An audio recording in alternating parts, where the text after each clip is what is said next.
সড়ক দুর্ঘটনায় প্রতি বছর যে পরিমাণ মানুষ মারা যায় এটা অসম্ভব রকম দুঃখজনক। সো আমাদের সড়কের উন্নয়ন, আমাদের সড়কের জন্য যে পণ্যবাহী গাড়িগুলো চলে সেই ব্যাপারে আপনারা যদি দেখেন যে অধিকাংশই পণ্যবাহী এবং যাত্রীবাহী যে বাসগুলো চলে এদের দুর্ঘটনার শিকারে খুবই মর্মান্তিক খুব ঘটনা ঘটে, পরিবার সহ নিশ্চিহ্ন হয়ে যায় এবং খুবই দুঃখজনক ঘটনা ঘটে।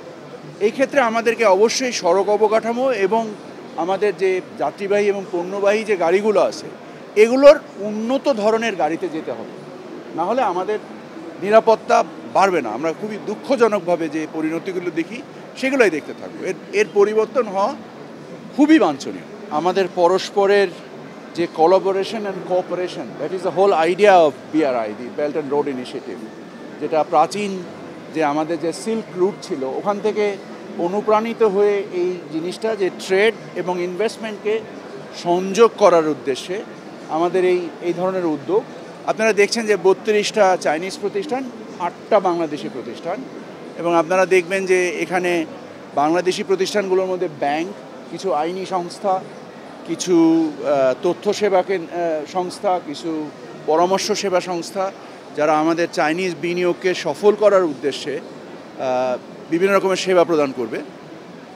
এবং আমরা আশা করি চাইনিজ বিনিয়োগ আপনারা শুনেছেন যে মাননীয় রাষ্ট্রদূতের কাছ থেকে যে চাইনিজ বিনিয়োগ প্রায় 300% গ্রোথ হয়েছে গত 6 মাসে বা এক বছরে, এবং এই গ্রোথটাকে আরও বাড়িয়ে নেওয়ার জন্য আমাদের একটা সংযোজিত হওয়া এবং উভয়ে সংযোজিত হয়ে আমাদের একটা সামগ্রিক সক্ষমতা বৃদ্ধি করার লক্ষ্যে এই মেলার আয়োজন। আমরা মেলার ফিতে কাটছি ওদের রিবন দিয়ে এবং ওদেরই কাউচি বা সিজার দিয়ে।